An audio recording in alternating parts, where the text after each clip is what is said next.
중요한 질문은 뭐냐면 너는 누구냐? 너는 도대체 어떤 사람이냐? 어떤 놈이냐? 하는 거기에 아주 강조점이 있는 질문입니다. 하나님의 말씀 같이 나누겠습니다. 하나님의 말씀 야고보서 4장 11절과 12절 말씀 보도록 하겠습니다. 형제들아 서로 비방하지 말라. 형제를 비방하는 자나 형제를 판단하는 자는 곧 율법을 비방하고 율법을 판단하는 것이라. 내가 만일 율법을 판단하면 율법의 준행자가 아니요 재판관이로다. 입법자와 재판관은 오직 한 분이시니 능히 구원하시기도 하시며 멸하시기도 하시느니라. 너는 누구이기에 이웃을 판단하느냐. 아멘. 오늘 우리가 간단하게 2절 말씀을 읽었습니다. 그런데 2절밖에 안 되는 짧은 구절을 우리가 읽었는데 거기에 비방한다라는 말과 판단한다라는 말이 여러 번 반복되고 있는 것을 보게 됩니다. 그것을 통해서 오늘 우리가 읽은 본문에서 비방하는 것과 판단하는 것이 얼마나 중요한 비중을 차지하고 있는가 하는 것을 알 수 있습니다. 우리 11절을 다시 한번 읽어볼까요? 형제들아 서로 비방하지 말라. 형제를 비방하는 자나 형제를 판단하는 자는 곧 율법을 비방하는 것이고 율법을 판단하는 것이라. 내가 만일 율법을 판단하면 율법의 준행자가 아니요 재판관이로다. 11절에만 비방한다, 판단한다 라는 말이 3번씩 나옵니다. 그런데 오늘 우리가 읽은 이 본문에서 11절에서 나오는 비방한다, 판단한다 라는 이 말은 따로따로 노는 말이 아니라 어떻게 보면 하나의 세트 메뉴처럼 같이 묶여서 작동하고 또 의미도 크게 다르지 않게 같은 의미를 내포하고 있는 그런 단어임을 우리가 보게 됩니다. 특별히 야고보는 비판이라는 말을 쓰지 않고 비방이라는 말을 썼습니다. 여러분 비판과 비방이 어떤 차이가 있는지 아십니까? 비판은 다른 사람의 잘못된 행동에 대해서 객관적으로 평가하고 지적하는 것이 비판입니다. 그래서 잘못한 것을 따끔하게 지적하기도 하고 또 그것에 대한 질책이 자연스럽게 따라 나올 수 있습니다. 그것이 비판이 가지는 모습입니다. 그렇지만 비판을 할 때는 비판하기 전에 이 비판을 통해서 내가 어떤 판단을 할지를 정하지 않고 보이는 것만을 객관적으로 비평하고 비판하는 것이 바로 비판입니다. 그런데 비판을 하기 전에 미리 판단을 딱 정해놓고 결론을 지어놓고 내가 이렇게 판단해서 이 사람을 이렇게 해야 되겠다라고 목적을 딱 정해놓고 그리고 그 목적대로 몰아가는 것은 그것은 비판이 아니고 비방이 되는 것입니다. 비판과는 달리 비방은 처음부터 나쁜 결론을 미리 내려놓고 그 결론으로 몰아가기 위해서 의도적으로 부정적인 것만 말하는 것이 비방입니다. 그러다 보니까 꼬투리를 잡아서 비판하게 됩니다. 물론 비판할 것이 있으면 객관적으로 비판해야 되겠지만 그렇지 않고 어떻게 뭘 꼬투리를 잡아서 비판을 해볼까 그것만을 노려서 비판을 하게 됩니다. 그것이 바로 비방입니다. 그리고 설령 잘못한 것이 없다라고 할지라도 거짓된 것으로 꾸며서라도 잘못한 것으로 몰아갑니다. 왜냐하면 이미 이 사람을 잘못한 사람으로 판단하려고 그 마음에 작정을 하고 덤비고 있기 때문입니다.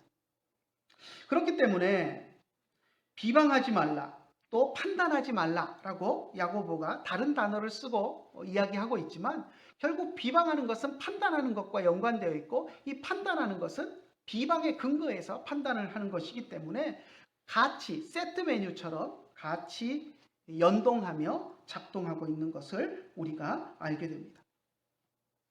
이렇게 이야기하면 많은 사람들이 내가 하고 있는 것은 비방이 아니고 비판이야 라고 이렇게 생각합니다. 그러면서 다른 사람을 비방합니다. 다른 사람을 비방하면서 이건 비방이 아니고 그냥 비판이야 라고 이야기를 합니다. 그런데 우리 안에는 아주 나쁜 습성이 있습니다. 그래서 실제로는 처음에 비방을 하지 않고 어떤 목적을 정해놓고 저 사람 나쁜 놈으로 내가 몰아가야지 하는 목적을 가지지 않고 객관적으로 잘못한 것만 지적하겠다라는 마음을 가지고 지적을 하더라도 우리 안에 있는 못된 습성 때문에 지적을 하다 보면 그 사람을 나쁘게 판단하는 비방으로 흘러가는 그런 모습들이 아주 흔하게 있습니다. 어느 순간에 비판하고 있던 내가 비방하고 있는 모습을 보게 되는 것입니다. 그래서 우리는 다른 사람을 비판할 때 그것이 비방이 되지 않도록 각별히 주의해야 합니다. 이제 학회를 하게 되면 학회에서 다른 사람들의 논문을 비평하는 순서를 갖습니다. 논문을 발표하는 사람이 있고요.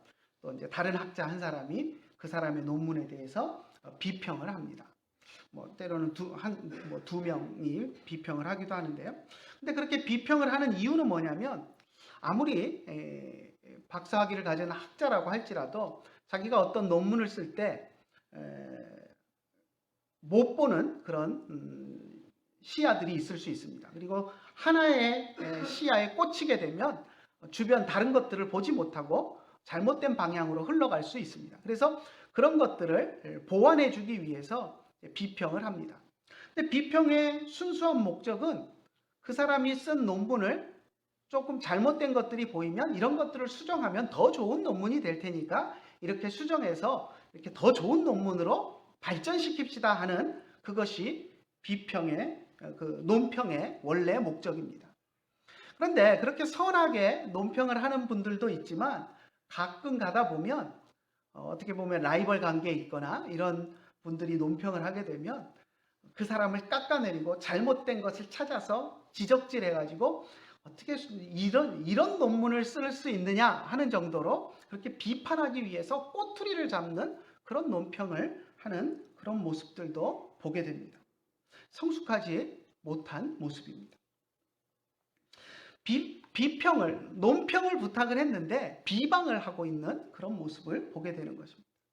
근데 우리의 안에 있는 못된 습성이 사실 좋은 의도로 처음에 비판을 시작하다가도 결국 그 사람을 깎아내리고 비방하는 그런 쪽으로 흘러가는 것이 우리들의 안에 있는 잘못된 습성들의 모습입니다.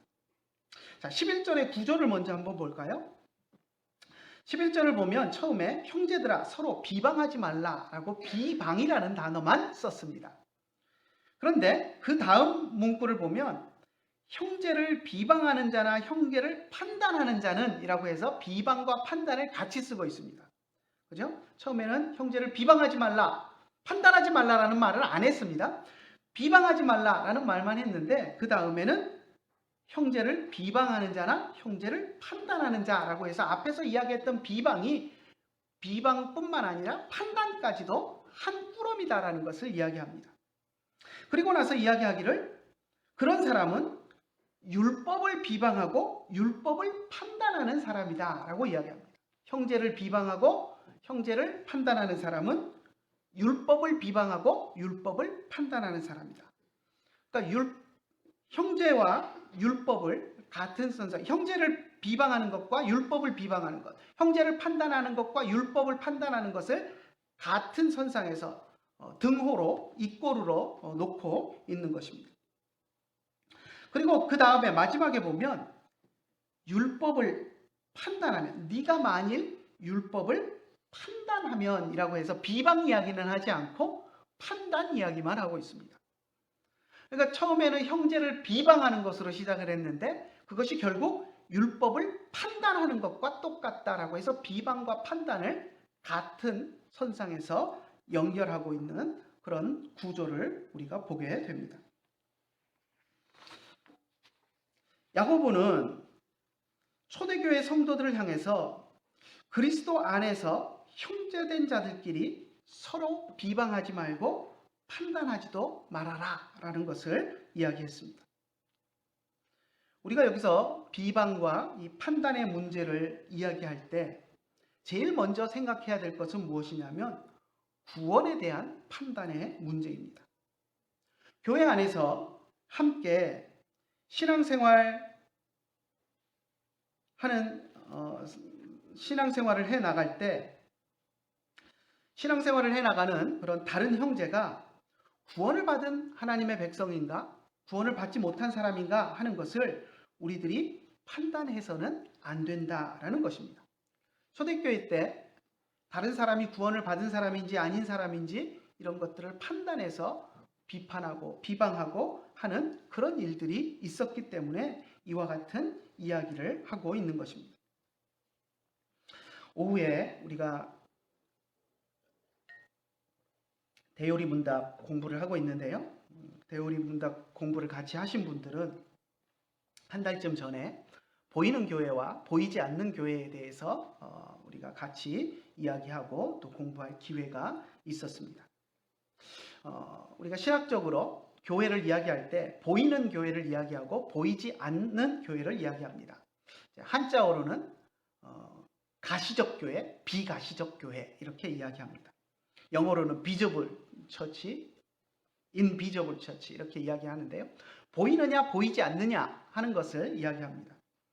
근데 이게 뭘 가지고 이야기를 하냐면 눈에 보이는 교회, 보이지 않는 교회를 이야기하는 때 보이는 교회는 우리가 지금 와서 예배드리는 우리 눈에 보이는 우리가 모여있는 교회가 보이잖아요.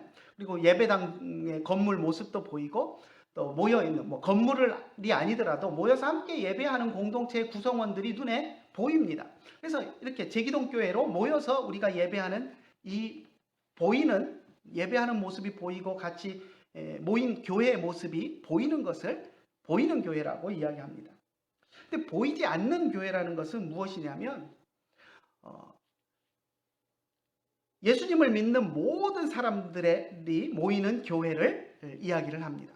그래서 아담 때부터 예수님 재림 때까지 시대와 장소를 불문하고 예수님을 믿는 모든 사람은 하나의 교회를 이룬다라고 해서 그것을 우리가 보이지 않는 교회다라고 이야기합니다.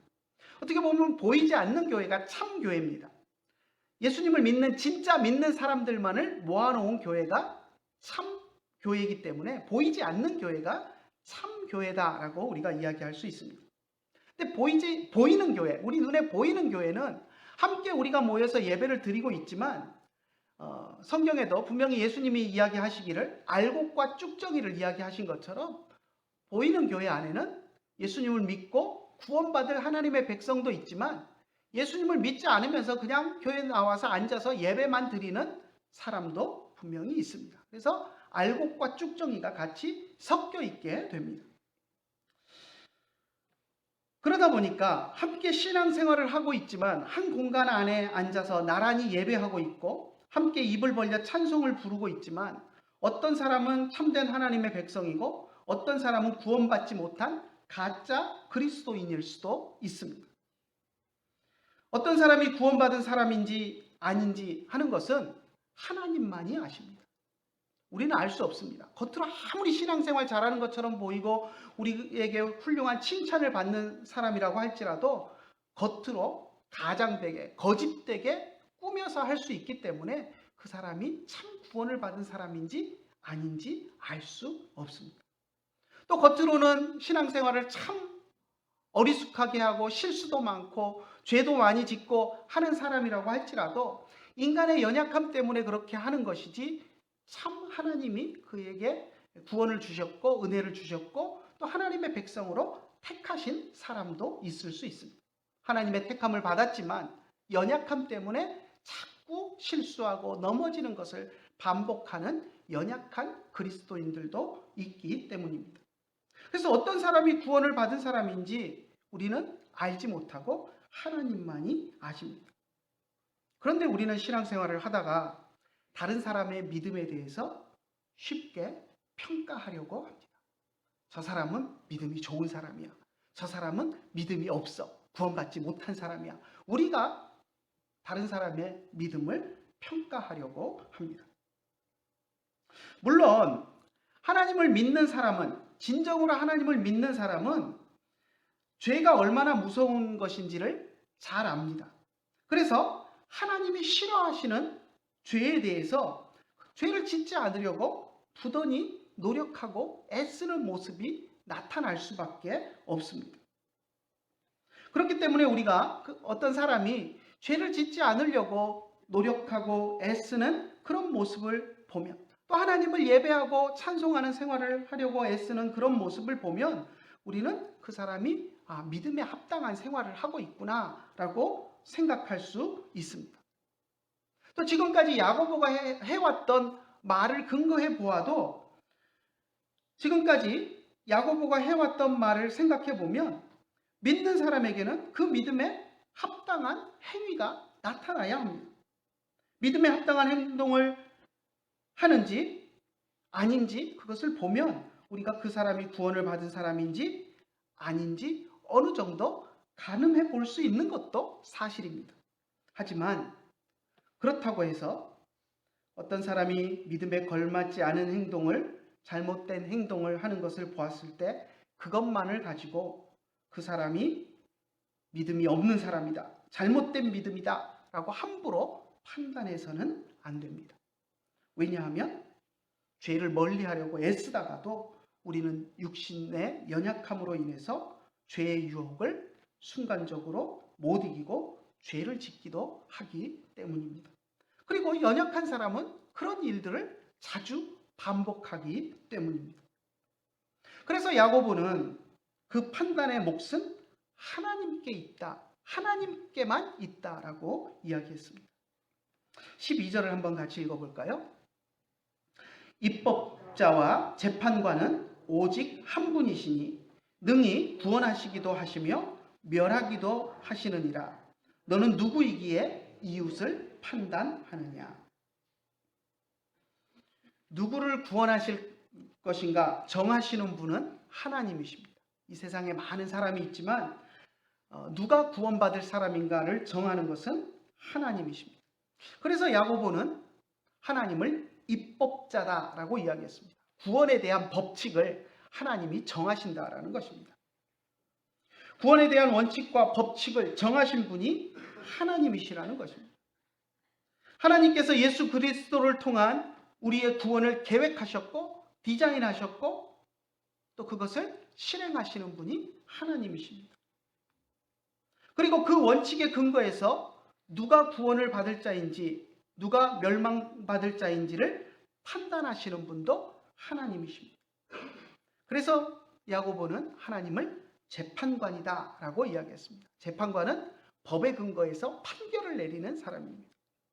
법을 만드는 사람과 우리 세상에는 지금 법을 만드는 사람과 법을 재판하는 사람이 따로 있습니다. 그렇죠? 국회에서 법을 만들지만 재판은 법원에서 합니다. 따로 있습니다. 하지만 하나님은 법을 만드시는 분이시기도 하시고 그 법을 가지고 판결을 내리시는 분이기도 하십니다. 여기서 하나님을 입법자와 재판관이라고 말한 것은 하나님께서 정한 법에 하나님이 지배당한다라는 의미는 결코 아닙니다. 여러분 한번 판결을 하는 재판관을 한번 생각을 해 보십시오. 재판관은 자기 마음대로 판결할 수 있습니까?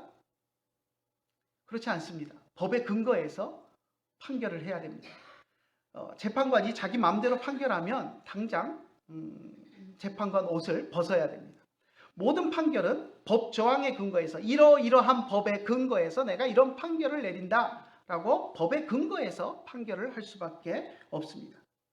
그런데 우리가 여기서 재판관이다, 하나님을 재판관이다라고 이야기할 때 하나님도 그러면 하나님이 이미 만들어 놓으신 법에 어쩔 수 없이 그 법에 근거해서 판결을 하시는, 법에 끌려다니시는 분이시구나, 법에 좌우되는 그런 분이시구나, 이렇게 이해해서는 안 된다는 것입니다. 하나님은 원하시면 하나님께서 원하시는 법을 만드셔서 자기가 원하는 사람을 구원하시기도 하시고 멸하시기도 하시는 절대자이시기 때문입니다.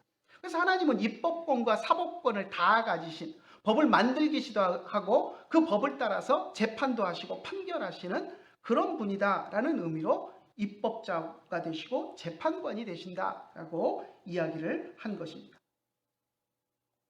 자, 그런데 만약 우리가 어떤 사람의 구원의 문제를 판단해서 저 사람은 구원받은 사람이야, 또는 저 사람은 구원받지 못한 사람이야 라고 판단한다면 그것은 하나님의 권한을 침해하는 것입니다.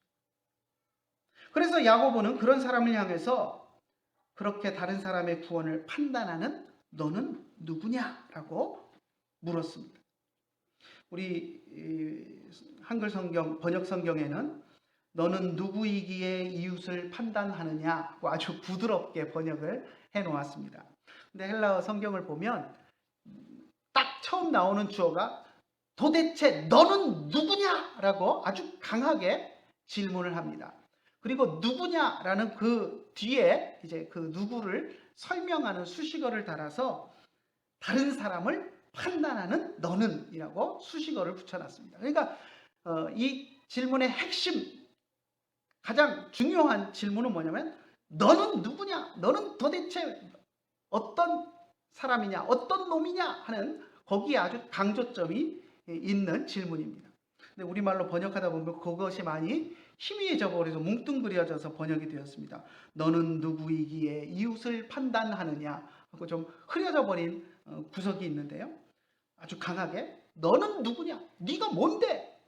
네가 도대체 뭔데 다른 사람을 판단하느냐라고, 네가 뭐냐라고 하는 것에 초점을 맞춰서 아주 강하게 질문을 하고 있습니다.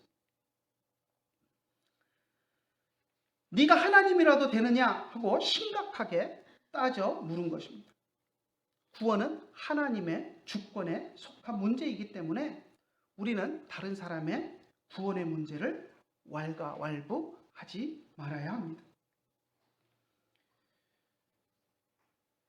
사실 우리 안에 있는 죄악된 마음은 항상 하나님의 자리에 올라가고자 하는 그런 욕심들, 욕망들이 있습니다. 그래서 늘 우리 안에 있는 죄악된 마음은 우리에게 속살거리기를 하나님처럼 될 수 있어, 하나님처럼 해봐, 너도 하나님과 같아질 수 있어 라는 그런 죄악된 마음들을 속살거립니다. 에덴 동산에서 사탄이 하와를 유혹할 때 했던 말이 무엇입니까? 한번 떠올려 보십시오. 너도 하나님처럼 될 수 있다라는 것이었습니다. 선악을 알게 하는 나무의 열매를 먹으면 눈이 밝아져서 너도 하나님처럼 될 수 있다라는 말로 하와를 유혹했습니다. 선악을 판단하고 결정하는 것은 하나님의 고유 권한입니다. 하나님이 이것이 선이다 하면 그건 선입니다. 이것이 악이다 하면 그건 악입니다. 우리가 선악을 판단할 자격이 없습니다. 그런데 선악을 알게 하는 나무의 열매를 먹으면 눈이 밝아져서 하나님처럼 되어서 네 스스로 선과 악을 결정할 수 있다라고 사탄이 유혹했습니다. 그것은 하나님의 권한을 넘보는 분명한 죄였습니다. 스스로 내가 판단해서 선과 악을 결정해서, 내가 판단해서 선악을 결정하고 내가 선이라고 생각하는 대로 행동하겠다라고 하는 것은 하나님의 권한을 넘보는 그런 죄였던 것입니다. 다른 사람의 구원의 문제를 판단하는 것 외에도 우리는 다른 사람들의 행동에 대해서 이러쿵 저러쿵 말을 하지 말아야 합니다. 왜냐하면 우리는 작은 것 하나도 제대로 판단할 수 있는 능력이 없는 사람들이기 때문입니다. 때로는 우리 눈에 보이는 것이 또 전부가 아니어서 우리가 부분적인 것만을 보고 심각하게 오해하고 잘못된 판단을 할 수도 있기 때문입니다. 어떤 젊은 아빠가 어린아이를 안고 기차를 탔다고 합니다. 그런데 어린아이가 엄마를 찾으면서 계속 울어댔다고 합니다.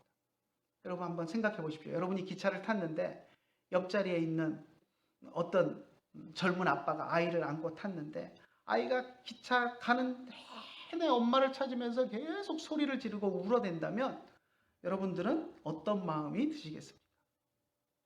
처음에는 아유 애 엄마는 어디 있을까 하고 염려하고 걱정하는 마음이 들겠지만 시간이 지나면 지날수록 짜증이 날 겁니다. 도대체 저 애 엄마는 애 버려두고 어디 갔대? 저 아빠는 왜 애를 달래지도 못하고 저 애는 왜 저렇게 엄마만 찾으면서 우는 거야 하면서 아마 짜증이 올라올 겁니다. 그래서 많은 사람들이 아무리 아빠가 애를 달래도 애가 그치지 않고 엄마만 찾으면서 소리를 지르고 하는 그 모습을 보면서 주변에 있던 많은 사람들이 아빠가 왜 애도 못 달래느냐, 도대체 애 엄마는 어디 있느냐 하면서 애 아빠를 핀잔을 하기 시작했습니다. 그러자 애 아빠가 죄송하다라고 이야기를 하는 것이 무엇이냐면 애기 엄마가 며칠 전 사고로 죽었고 지금 애기 엄마 장례식을 치르고 집에 돌아가는 길이다라고 이야기를 했습니다.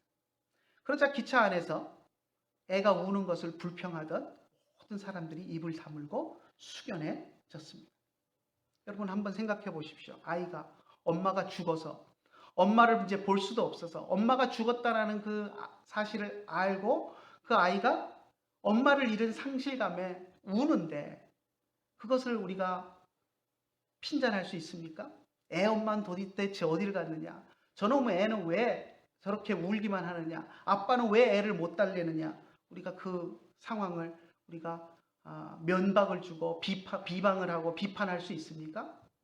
없습니다. 그 엄마를 잃은 아이의 상실감을 생각한다면 우리가 그 상황을 비판할 수 없습니다. 그런데 그 상황을 모르는 상태에서 애가 우는 그 상황만을 가지고 젊은 아빠가 애를 달래지 못하고 엄마는 애를 내팽겨치고 어디 갔는가 하는 그렇게 생각을 해버리면 그 상황을 우리가 비판하게 되지만 전체적인 상황을 다 보고 나면 아이가 아무리 울어도 그 아이의 엄마 잃은 상실감을 우리가 생각한다면 우리가 아무리 피곤하고 힘들어도 그 상황에서 아이를 비판하거나 그 아버지를 탓하기는 어렵다라는 것을 우리가 기억해야 합니다.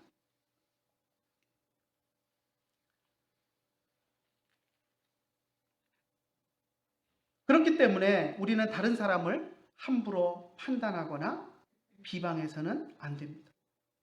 아이 엄마가 죽은 것이나 아이가 엄마를 잃은 상실감에 울고 있다는 것을 알지 못하고 단지 눈에 보이는 것만을 가지고 시끄럽게 우는 아이의 아빠를 비난하고 판단하는 모습이 딱 우리들의 모습이기 때문입니다.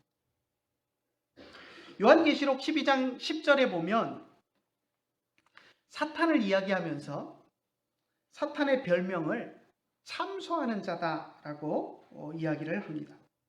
제가 한번 읽어보겠습니다. 한번 들어보십시오. 요한계시록 12장 10절입니다. 내가 또 들으니 하늘에 큰 음성이 있어 이르되 이제 우리 하나님의 구원과 능력과 나라와 또 그의 권세가 나타났으니 우리 형제를 참소하던 자, 곧 우리 하나님 앞에서 밤낮 참소하던 자가 쫓겨났고 라고 이야기합니다. 사탄을 우리를 참소하는 자라고 이야기합니다. 여기서 참소하는 자라는 말은 참소라는 말은 비방을 뜻하는 말입니다. 사탄의 별명이 바로 비방하는 자입니다. 사탄의 특기가 비방하는 것이고 가장 좋아하는 것이 비방하는 것입니다. 사탄은 하나님을 믿는 우리가 서로 비방하도록 부추깁니다. 야, 저거 저래서 되겠느냐? 저거 진짜 나쁜 놈이지 하면서 우리를 자꾸 부추깁니다. 저 사람 잘못된 거 비방해. 비판해. 저거 분명히 잘못된 것이잖아 하면서 우리를 자꾸 찌릅니다.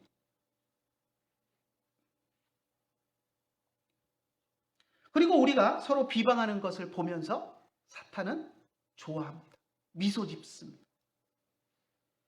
여러분, 우리가 하나님의 자녀이면서 하나님의 자녀인 우리들이 사탄이 기뻐하는 일을 해서는 되겠습니까? 안 됩니다. 그런데 우리도 모르는 사이에 사탄이 좋아하는 일을 하고 있습니다. 다른 사람을 비방하고 싶은 마음이 들 때 잠시 멈추고 생각해 봅시다. 내가 혹시 그 사람의 의도나 진심이나 주변 상황을 잘 알지 못하고 그 사람을 비방하는 것은 아닌지. 아까 예화에서 기차에서 우는 아이를 보면서 그 아이와 아이 아빠를 엄마가 죽은 것도 엄마가 며칠 전에 죽은 것도 알지 못하면서 그냥 아이가 엄마 찾으면서 운다고 좀 왜 못 달래느냐, 왜 저 아이는 엄마만 찾고 저렇게 징징거리면서 울기만 하느냐라고 비방하는 그 사람들처럼 우리들도 주변 상황을 모르는 채 단편적인 어떤 모습만을 보고 비방하는 것은 아닌지 우리의 모습을 돌아보아야 합니다. 또 내가 그렇게 비판하는 것이 정말 그 사람에게 도움이 되는 비판인지 생각해 보아야 합니다. 내가 정말 그 사람을 사랑의 마음으로 비판하는 것인지 진지하게 생각해 보아야 합니다. 아까 예를 들었던 논문을 비평할 때에도 논문을 비평하는 이유는 논문을 쓴 사람에게 도움이 되게 하기 위해서입니다. 그 사람이 못 봤던 허점들, 그 사람이 실수한 부분들을 지적해서 그것을 고쳐서 더 좋은 논문을 써서 그 논문을 쓴 사람에게 유익이 되게 하기 위해서 하는 것이지, 그 사람을 지적질해서 깎아내리고 그 사람이 실력이 형편없는 사람이라는 것을 만천하에 드러내기 위해서 논평하는 것이 아닙니다. 그런데 잘못된 논평을 하는 사람들은 그 사람을 발전시키려고 하는 것이 아니라 그 사람을 닦아내리고 험담하고 폄하하려고 하는 목적을 가지고 비평하는 그런 모습들을 우리가 봅니다. 우리가 다른 사람들을 판단하고 비판할 때 정말 내가 그 사람을 위하는 마음으로 하고 있는가 하는 것을 우리는 다시 한번 돌아보아야 합니다. 사랑의 마음으로 하고 있는가? 아무리 좋은 비판도 사랑의 마음이 없이 하면 그것은 비방이 될 수밖에 없습니다. 하지만 정말 따끔한 충고라도 정말 사랑하는 마음을 가지고 한다면 그것은 비방이 아니라 그 사람을 위한 비판이 될 수 있습니다. 그래서 정말 내가 그 사람을 비판하는 것이 사랑의 마음을 가지고 하는 것인가 하는 것들을 우리가 돌아보아야 합니다. 사랑의 마음으로 하지 않는 것, 그 사람에게 도움이 되지 않는 비판은 아무리 좋게 포장해도 그것은 비방이 될 수밖에 없습니다. 그리고 우리 스스로에게 말합시다. 다른 사람을 비방하려고 하는 마음이 올라올 때 우리 스스로에게 말합시다. 나는 하나님이 아니다. 함부로 판단하지 말자라고 우리 스스로에게 자꾸 이야기함으로써 우리가 다른 사람을 비방하려고 하는 그 마음들을 절제하고 누를 수 있어야 합니다.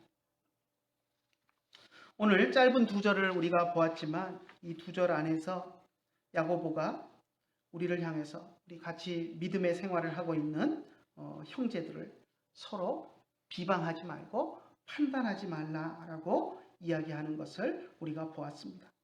그 판단은 하나님의 고유 권한이기 때문에 우리가 하나님의 고유 권한을 침범해서 판단하고 비판하는 그것은 월권행위다라는 것을 우리에게 분명하게 이야기했습니다. 이 말씀을 우리의 마음속에 새기고 우리가 신앙생활을 할 때 정말로 우리 주변에 있는 믿음의 형제들, 우리가 같이 신앙생활하는 믿음의 형제 자매들을 우리가 바라볼 때 비방의 눈이 아니라 서로에게 도움이 되고 서로를 사랑하는 마음으로 권면하고 또 도움을 줄 수 있는 그런 협력자요 또 동역자가 되면서 주님 오시는 그날까지 함께 아름다운 신앙생활을 해나가는 우리들이 되기를 간절히 소원합니다. 기도하겠습니다. 하나님 아버지, 은혜를 감사합니다. 저희들을 사랑하여 주시고 오늘도 야고보를 통하여서 귀한 우리에게 필요한 말씀들을 공급하여 주심을 감사를 드립니다. 형제를 비방하지 말라, 판단하지 말라라고 하신 그 말씀을 우리의 마음속에 새깁니다. 우리가 물론 신앙생활을 하면서 잘못된 것을 볼 때에는 또 서로 돕기 위해서, 잘못된 길로 가는 것을 막기 위해서 우리가 때로는 호되게 질책하기도 하고 비판하기도 해야 되겠지만, 그것은 우리가 사랑의 마음을 가지고 할 수 있도록 인도하여 주시고, 정말로 비방하기 위한 악한 목적으로 하지 않도록 주님 인도하여 주시옵소서. 우리의 마음속에 진정한 사랑의 마음을 회복할 수 있도록 인도하여 주시고, 정말로 우리의 마음속에 솟아나는 이기적인 마음이나 또 다른 사람을 깎아내리고 폄하하려고 하는 그런 악한 의도를 가지고 행하는 마음들은 하나님 다 제거하여 주셔서 우리가 이 땅 위에서 또 교회 공동체를 이루고 주님 오시는 그날까지 우리가 신앙생활을 해나가면서 서로 도우며 또 서로 위로하며 권면하며 우리의 부족한 것들을 서로 채우며 서로가 손잡고 협력하며 아름다운 공동체를 만들어 나가고 서로 부족한 것들을 서로 메꿔주며 주님 앞에서 힘있게 신앙생활을 해나가는 우리 제기동교회 공동체가 될 수 있도록 인도하여 주시옵소서. 오늘도 귀한 말씀을 우리에게 주심을 감사드리며 우리 주 예수님의 이름으로 기도드리옵나이다. 아멘.